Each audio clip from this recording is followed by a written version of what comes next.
Good afternoon, everyone. Life is not about waiting for the storm to pass.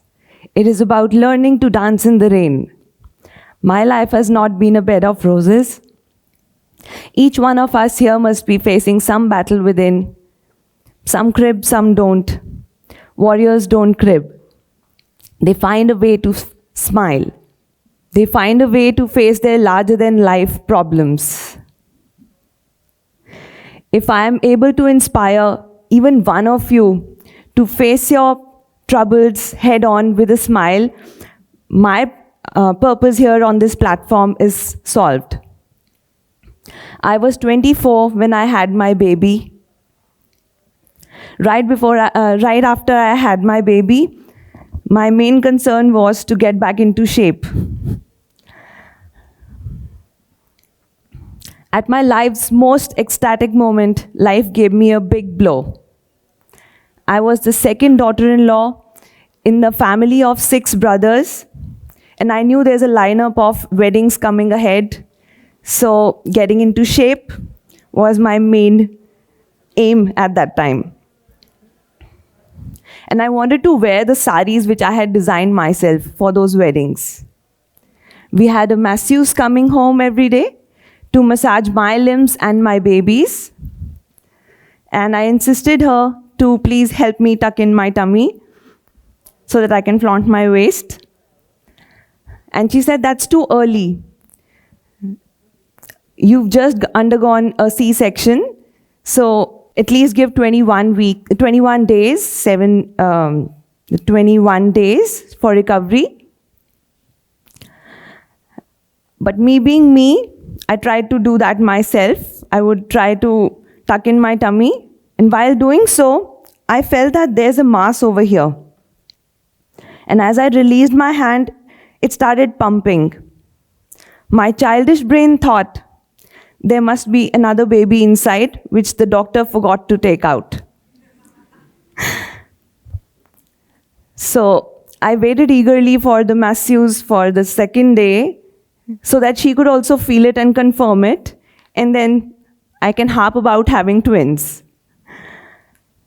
When the masseuse touched it, she immediately retracted her hand, and she was shocked, and she said, "Please show it to your doctor." I was always in my happy bubble. I would never think negatively. I went ahead and showed it to my doctor, and she very calmly said, "Get a CT scan done." The CT scan report said, there's a big cyst, 15 centimeters by 9 centimeters by 4. That was huge. So we decided to operate on it and take it out. But my gynac said, "Feed your baby for another 6 months, since it's not hurting you, it's not aching, so please continue feeding your baby. If it hurts you in between, we'll treat it after 6 months. But our family doctor said, "Why do you want to let something unwanted grow inside your body?" It made sense. I said the same to my gynac, and she agreed. She said, "Okay, let's do a test." She suggested CA-125 test. In that generation, we Google everything. So I also Googled it. It was cancer antigen 125. And I'm like, nah, that's not for me. That can't happen to me, because I was always in my positive bubble. The test reports came out to the level of 43. The optimal level is 0 to 35. Still, looking at me, nobody could judge that I have that big of an ailment. Even my gynac did not believe it, but she said 43 is just a very borderline value. The people who have cancer, the value goes up till 80 or more. So don't worry, it's probably because you just had a surgery, so it's not a very discrete marker. Let's have another test. She suggested FNAC. FNAC is fine needle aspiration cytology. They insert and pierce through your abdomen a very fine needle that punctures the cyst takes a fluid out, and then they test it. Our family doctor warned us, why mess with something while it is inside your body? Take it out and do whatever. That made sense again. I said the same to my gynec, and this time she got offended. Am I treating you or your family doctor? I got scared, and we all are supposed to listen to our doctors, and so did I. I went ahead with the FNAC test, and the test reports surprisingly came fine.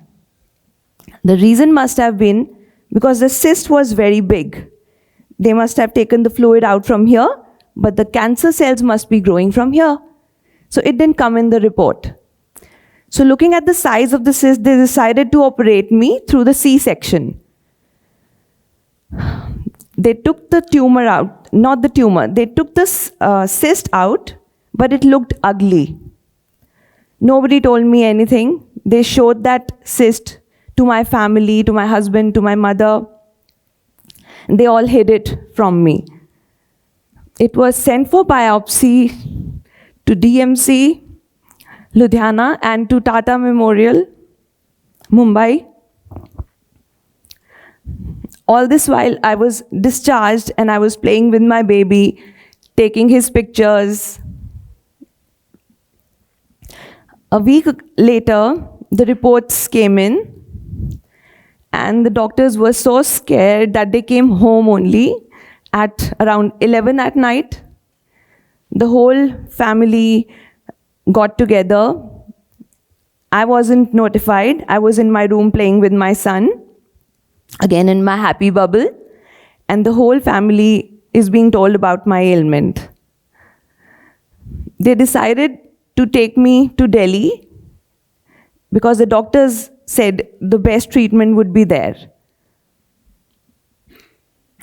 I was just told, pack your bags, we are going to Delhi. I was super excited, but they also told me that Abir will not be going along, my son.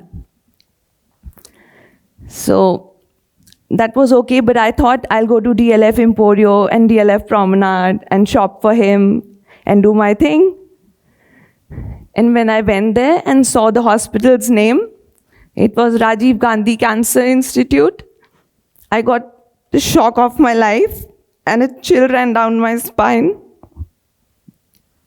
They wanted to make me sit on a wheelchair.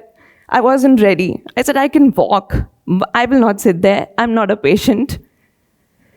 They made me stand in front of two doctors, Dr. Rupinder Sekho and Dr. Sudhir Raval. They said, we have to take her up immediately because at her age, the cells grow exponentially. I wasn't ready. I wanted another baby. Abir would get bored. But there was a conflict. There was almost a fight. And the doctor actually held her head like that. Please bring her to me when she's ready. But we can't wait. You have only 24 hours. My brother held me by my shoulders and he shook me. Are you silly? You won't live to have another baby. You need to get this surgery done. My dream of having another baby shattered, and I was surprised at my brother. Ye bhi yahi bol rahe? Who's never been serious in his life. He's always cracked jokes and made fun of me. And he was saying that to me. I couldn't believe it. The feeling sank in. But then, me being me, I created another tantrum. Bring my son. Otherwise, I won't go for the surgery. So somehow the whole family managed to bring my son to Delhi with a driver and a maid. I hugged him tight in the hospital premises. I hugged him so tightly and I patted him, sang songs for him, lullabies, because I didn't know if I was coming back or not.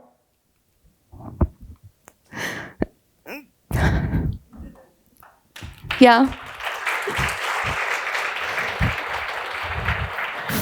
I wanted him to remember even when I'm gone. At that moment, he held my finger very tightly. That single moment gave me so much strength. I said, he knows me. I have to come back for him. That gave me all the strength. And I went ahead and got the surgery done. Further, they suggested 6 cycles of chemotherapies. And I didn't know it would be even more shocking, even more shattering. It was harsher than one could imagine. At that age of 24, when you are at the peak of your beauty, I went bald. Not like immediately, it was a slow process.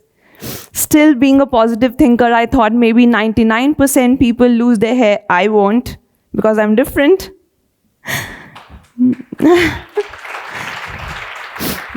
But then it was devastating to see all my hair on a pillow when you wake up. It's very shattering. Today I click so many pictures and videos of myself because I feel confident in myself. But at that time, I don't have a single picture when my head is uncovered. I haven't taken a single picture when I was bald because I used to be scared of myself. I used to feel so ugly. I wouldn't look into the mirror that time. I would keep asking my husband also, do you still find me pretty? He said, you are pretty. You've always been pretty and you'll forever be pretty. I may not be Papa ki pari, but I'm my Pati ki pari.